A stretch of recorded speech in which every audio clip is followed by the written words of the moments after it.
5, 4, 3, 2, 1, 0.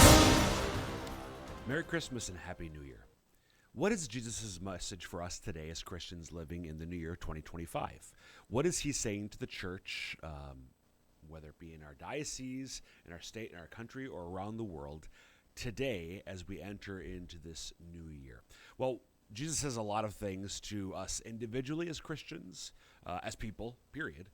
He says a lot of things to us communally, as parishes, pastorates here in the Diocese of Sioux Falls, the Diocese of Sioux Falls, the worldwide church, the United States, all the different groupings that you may consider.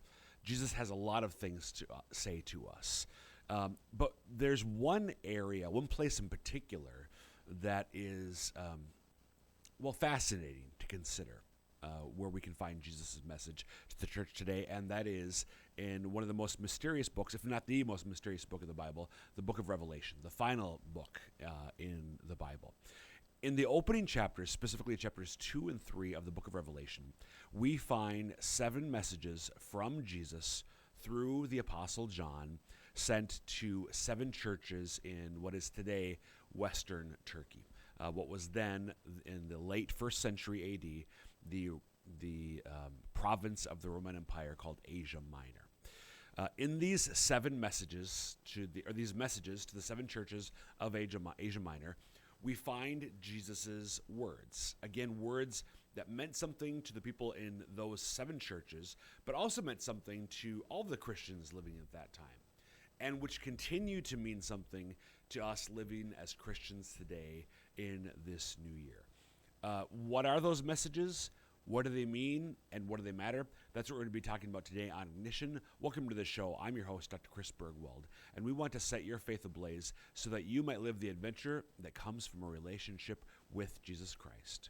Before we get into today's topic, we want you to know that, as always, we love listener feedback. So if you have questions about today's episode or ideas for future episodes, please contact us. The easiest way to do so is by email, and the address is ignition@sfcatholic.org. Again, ignition@sfcatholic.org. So we have been, this is episode 645, right? Did I say 645 of Ignition. This is an episode that we start, or a series that we started Ignition back in episode 632. And save for episode 643, all of those, dozen or so episodes have been devoted to unpacking this series of messages from Jesus to the churches of Asia Minor and to us today. In this series, unlike most episodes here on Ignition, they're solo episodes. It's just you and me, the listener or the viewer, and yours truly, as I'm unpacking the messages of, or the meaning of these messages. Normally, most episodes of Ignition, we have a co-host, one of these great group of people who I have along with me for the ride. But in this series, as on occasion, these are solo episodes. So, 5 messages down, 2 to go. And we're going to get through each of them. Not today, but today we'll get to message number 6. And next week we will get to message number 7. So we're looking at the message to the church in Philadelphia. That's not Philadelphia, Pennsylvania, to be very clear. I'm sure most of you, I'm like, wait, Jesus? I don't think there's a Philadelphia in the late 1st century AD in Western or Eastern North America. There was not. No, this is the message to, again, a church in the ancient Roman province of Asia Minor, modern-day Western Turkey, and Jesus has a message words for them in this message. So as we've done with the previous 5 messages, I'm just going to read through the message and then go back and offer some thoughts out of what it means for today. And we'll get through all of this message here in episode 645. So this is Revelation chapter 3, verses 7 through 13. Revelation chapter 3, verses 7 through 13. We read, "And to the angel of the church in Philadelphia write, the words of the Holy One, the true One, who has the key of David, who opens and no one shall shut, and who shuts and no one opens. I know your works, Behold, I have set before you an open door, which no one is able to shut. I know that you have but little power, and yet you have kept my word, and have not denied my name. Behold, I will make those of the synagogue of Satan, who say they are Jews and are not, but lie. Behold, I will make them come and bow down before your feet, and learn that I have loved you. Because you have kept my word of patient endurance, I will keep you from the hour of trial which is coming on the whole world, to try those who dwell upon the earth. I am coming soon. Hold fast what you have, so that no one may seize your crown. He who conquers, I will make him a pillar in the temple of my God. Never shall he go out of it, and I will write on him the name of my God, and the name of the city of my God, the New Jerusalem, which comes down from my God out of heaven, and my own new name. He who has an ear, let him hear what the Spirit says to the churches. So that is the message to the church in Philadelphia, found in Revelation chapter 3, verses 7 through 13. What can we say about this message? Well, first of all, just a little bit, if you haven't heard some of the other episodes in this series, as I've noted, and as scholars have noted, there are common elements to most of these seven messages. There's an opening greeting and some reference to characteristics of Jesus, the one who's speaking. Characteristics, in many cases, which were already referred to back in the opening vision when Jesus appears in a powerful way to John the Apostle, who goes on then to write this book and write down what he's seeing. And in this case, write the words that Jesus told him to write. So there are common elements in all seven of these messages, but not always. So one of the things, as we get into this message to the church in Philadelphia, this is one of only two messages in which there is no rebuke. In the messages, typically, there's words of praise from Jesus, but then he rebukes them. He challenges them for some aspect of their failure to live their faith in him in its fullness, to the fullest. In this particular case, the case of the church, the message of the church in Philadelphia, there is no rebuke. There's nothing that he is basically challenging the church in Philadelphia to repent of. And the other message, in which this was the case, was the message of the church in Smyrna. And there are some commonalities, as we'll see momentarily, between this message and that one. So let's look at the beginning, though. Dive into the beginning. To the angel of the church in Philadelphia, write the words of the Holy One, the true One, who has the key of David, who opens and no one shall shut, who shuts and no one opens. So the message is to the church in the angel. Again, this can mean either a guardian angel or it might mean the bishop of the church in Philadelphia. So to the angel of the church in Philadelphia, right. So Philadelphia. So Ben, if you can pull up the map. Philadelphia, we started off as noted repeatedly throughout the series, the first message of the church in Ephesus and in Smyrna, Pergamos or Pergamum, Thyatira, Sardis, Philadelphia, and then, as we'll see next week, the final message to the church in Laodicea or Laodicea. These are seven churches, seven cities in western modern Turkey, the ancient province of Asia Minor in the Roman Empire. And the messages are going clockwise. Clockwise. Clockwise, starting with Ephesus and going up and around. So now, last week, we looked at the message church in Sardis. And now we're looking at the message of the church in Philadelphia. Philadelphia was 28 miles. That distance there, if you're watching on YouTube, the distance from Sardis to Philadelphia, that's 28 miles. Philadelphia was a city that had been founded about 200 centuries before Jesus. So around 300 years or so by the time when we think that, before the time that we think that John was writing the book of Revelation. It was founded actually by the king at the time of Pergamum, and he founded it and named it Philadelphia. So as many of us know, the word Philadelphia means the city of brotherly love. So it means brotherly love. He named it out of affection for his brother, the king of Pergamum, founded and named this city for his brother, who would become his successor actually after he died. That's the origins of why is it called brotherly love? Because the guy who founded it had a real strong bond with his brother and wanted to name the city in honor of his brother and the bond between them. Philadelphia was a city now in the first century, by the first century, from which Greek culture really spread throughout Central Asia Minor, again, central modern-day Turkey. And it was home to a synagogue, a Jewish synagogue that, like some of the other synagogues, unlike others in the ancient world, in this case, like the synagogue in Smyrna, had expelled the Christians. So by the time that the book of Revelation is being written, and by the time that we think that John had this vision with Jesus and is told to write, there was tension developing between Jews who believed that Jesus was the Messiah, and then Gentiles who came to believe the same thing, and Jews who didn't believe that Jesus was the Messiah.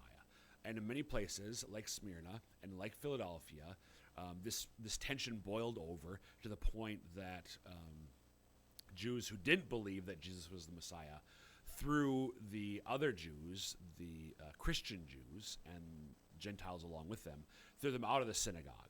Through the Christian Jews in particular out of the synagogue. So there's this split that develops here between Jews who believe Jesus is the Messiah, Jews who don't, to the point where Jews who don't believe it throw the other Jews out of the synagogue. And again, the same thing happened as we saw in previous episodes in Smyrna. So that is a little bit on the church in the city of Philadelphia. Now, what else do we read? Again, Jesus tells John to write, the words of the Holy One, the true one, who has the key of David. So the Holy One, that phrase is used in the Old Testament as a title for God himself. This is another affirmation on Jesus' part of his own divine identity. Right, the words of the Holy One, the true one. So true here has the sense of one who is genuine, or one who is faithful. So it's an affirmation on Jesus' part that he is faithful and that he is genuine. And we'll see the relevance of that characteristic of Jesus to the message to Philadelphia in a little bit. Okay? The words of the Holy One, the true one, who has the key of David, who opens and no one shall shut, who shuts and no one opens. So, the one who has the key of David. This is, first of all, an affirmation by Jesus that he is the heir of David, King David, the physical and spiritual, kind of spiritual heir of David, the great king of the Old Testament. So the heir of David, the Messiah, was expected to be the great successor of King David, who would free the Jews from all the turmoil that was befalling them in all sorts of different ways. So Jesus, by saying the one who holds the key of David, he is affirming, I am the Messiah of my people, Israel. And he says, who shuts and none shall open, who opens and none shall shut.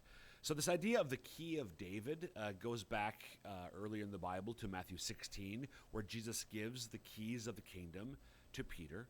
But that itself is a further callback to chapter 22 in the book of Isaiah, the book of the prophet Isaiah, where Isaiah speaks about how there was this role of the king's steward, kind of think of like a prime minister, the king's steward who received from the king the authority to govern the kingdom on his behalf. And that authority was symbolized by keys. So the keys to the kingdom belong definitively, of course, to the king. But the king could delegate that authority, that power, to some extent at least, to his prime minister, to his steward, who would oversee the government on behalf of the king. So in Isaiah 22, verse 22, we read about how that stewardship, that role of office of prime minister, is going to be taken from Shebna and given to Eliakim. So when now in Revelation chapter 3, we're reading about the keys to the kingdom. Let me pull up the text again. Who opens and no one shall shut, who shuts and no one opens, is a reminder, an affirmation that Jesus is the Davidic king, and there is this authority that he has to open and to shut. And again, we're going to see the relevance of that in just a little bit when we're looking specifically at the relationship between the church and the synagogue, between Jews and other Gentiles who accept Jesus as the Messiah and Jews who would not. So, going on now to verse 8. I know your works. Behold, I have set before you an open door which no one is able to shut. I know that you have but little power, and yet you have kept my word and have not denied my name. So, I know your works. Like all of the other messages, Jesus is reminding us that he knows. Nothing is hidden from him. Everything is open to him. His gaze, his holy and loving but clear gaze, sees and penetrates all things. So he begins, I know your works, and he's going to be praising the Christians, the church in Philadelphia, for their works. But before he gets that, he has this line. Behold, I have set before you an open door which no one is able to shut. Let's pause there. I've set before you an open door which no one is able to shut. This is, again, a reference to this conflict between the church and the synagogue in Philadelphia.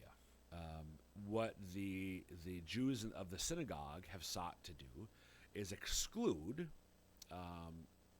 Christian Jews from the synagogue. They have, if you will, shut the door to the synagogue to those Jews and those other Gentiles who are with them. Jesus is saying, unlike the Jews of the synagogue, I, the Messiah of the Jewish people, will not exclude you. I welcome you into the family of the new covenant. I set before you an open door. Those Jews and Gentiles who accept Jesus as the Messiah are invited into the family of God, that is, the family of the new covenant. So, like Smyrna, then, Jesus is praising the Christians in Philadelphia for what they're doing well, and we'll see more of that in a little bit. And he is drawing a contrast between them and the Jews of the synagogue. And like the situation for the church in Smyrna, similarly in Philadelphia, because these Christians, Jews and Gentiles alike, had been expelled from the synagogue, that means now that they're open to trouble, if not outright persecution, from the Romans. We've talked about this in previous episodes. The Romans sort of allowed the Jews to do their thing.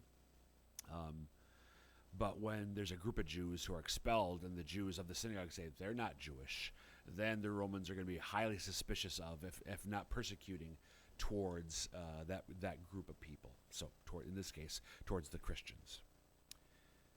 I know you have but little power, and yet you have kept my word and have not denied my name. So the church in Philadelphia, the Christians in Philadelphia, they have little power. They have a low social status.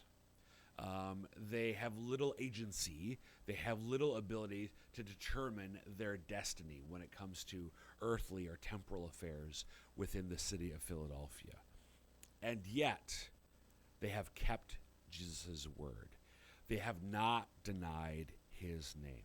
So despite the pressure that they're feeling, the pressure they're experiencing from the Jews of the synagogue, from the Romans, the Roman authorities, from the various peoples, other people living within the city of Philadelphia, they are not backing down from their faith, from proclaiming their faith in Jesus Christ, from acknowledging him as the Messiah. They're persevering in faith.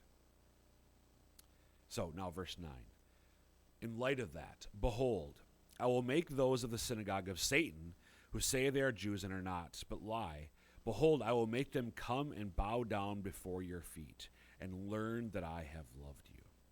So again, harsh words here, where Jesus is really rebuking those Jews who have refused to accept him as the Messiah. He's calling them the synagogue of Satan, who lies. Satan, of course, Jesus referred to as the father of lies. No, it's not necessarily, it's almost certainly not the case that the Jews of the synagogue were explicitly lying. They knew that Jesus was the Messiah, but they're rejecting him. In their rejection of him as the Messiah. The point here is they're saying something that's not true. They're denying that Jesus is the Messiah, and that's what he is referring to as a lie. And what Jesus is going to do is make them come and bow down before your feet and learn that I have loved you. So starting with the last part, learn that I have loved you. Again, this is referring to the fact that he will make clear to these Jews that he has accepted these people into the covenantal family of God, into the new covenant. They will come to see that Jesus, that God, the God who they worship and adore, the God who has established a covenant relationship with them, has similarly established a covenant relationship with these people who they have excluded, who they have expelled from the synagogue. Note about this, I will make them come and bow down before your feet. So we're seeing here a reversal of a fulfillment, and yet maybe a reversal of expectations of how it would be fulfilled, a fulfillment of a prophecy found also back in the Old Testament in the book of the prophet Isaiah. In Isaiah chapter 60, verse 14, we read this. The sons of those who oppressed you shall come bending low to you, and all who despised you shall bow down at your feet. They shall call you the city of the Lord, the Zion of the Holy One of Israel. So here the expectation is that the oppressors of the Jewish people would ultimately bow down before them. And that is being fulfilled here. Again, the people who were expelled from the synagogue were Jews and some Gentiles along with them. But the oppressors, in this instance, are not other pagans, are not other Gentiles. They're their fellow Jews. So what Jesus is saying here is that these Jews will come to recognize that, in fact, you are part of the covenant people. And there's the door open here for maybe also the possibility that they, too, will come to accept the truth that I am their Messiah. Now, verse 10. Because you have kept my word of patient endurance, I will keep you from the hour of trial which is coming on the whole world. Try those who dwell upon the earth. So the opening phrase there, you have kept my word of patient endurance, really could be better translated, you have kept the word of my patient endurance. That is Jesus' patient endurance on the cross. So what he seems to be saying here is that you have followed my example. What is Jesus' example? Jesus' example is of suffering and dying on the cross for the salvation of others, for the salvation of the whole world. So what he seems to be saying here is he's commending the Christians of Philadelphia for following his example and accepting the suffering that comes to them while persevering in their own faith in him. They're following his example and taking up their cross every day and following after him as he calls all of us to do.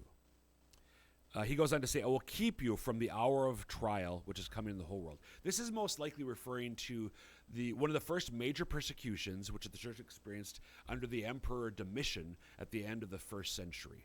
And it's not necessarily, it might be, I will keep you safe from it, or I will keep you, like in the sense of you won't experience it, but it might simply be that I will keep you from falling as a result of this persecution. It's not clear that they won't experience the persecution. It might simply be that I will help you to remain faithful in the midst of that persecution. Verse 11, I am coming soon. Hold fast what you have so that no one may seize your crown. So this language of the crown, Philadelphia was well known for its athletic competitions, and crowns were granted to the victors. Today we do gold medals, that sort of thing, or trophies. During the Roman Empire, it was crowns of leaves. Laurels. Well, Jesus here is taking that image and saying, I will give you, or I will make sure that no one seizes your crown. You will be the champion. He who conquers, I will make him a pillar in the temple of my God. Never shall he go out of it. I will make write on him the name of my God, the name of the city of my God. The new Jerusalem comes down from my God out of heaven, and my own new name. So I will make him a pillar in the temple. Again, this is establishing a contrast between what they're experiencing in their relationship with the synagogue. They will be part of the temple of God. All of us as Christians are baptized into Jesus Christ, and we become temples of the Holy Spirit. And we enter thereby into the true temple of God, where full and authentic worship of him is made in heaven and on earth, especially during the Holy Mass. And this language about writing on him the name of my God and so on, in the Old Testament, the only person who had the name of God written on him was the high priest. But this again is a reminder that all of us as Christians are joined to the high priest, Jesus himself, whose high priesthood surpasses the Aaronic high priesthood of the Old Testament. So what was true about Aaron and his descendants, only true about Aaron and his descendants in the Old Testament, is true about every Christian. We are joined to Jesus Christ and established as high priests in him. He who has an ear, let him hear what the Spirit is saying to the churches. So what is the Spirit saying to the church in the first century? We've sort of seen that already, but also for us today. Well, in short, persevere in faith. This was true for the church in Philadelphia, but it's true for us today. Again, in light of these final lines of the message, you are a priest in Jesus Christ. You are a high priest in Jesus Christ. Our glory, the glory of each and every baptized Christian, the grandeur of what it means to be a baptized Christian, is something far beyond what we imagine. Hold fast to that and persevere. We cannot, many times, we cannot control what happens to us, but we can control how we respond to it. The Christians of Philadelphia were looked down upon. They were persecuted, and yet they kept the faith. Whatever your state in life is, keep the faith. Profess Jesus Christ as your Savior and Lord, and he will stand true to you because he is holy and he is true. And that will wrap up this episode of Ignition. Again, you can email us, ignition@sfcatholic.org, with questions about today's episode or ideas for future ones. Until next time, may God bless you.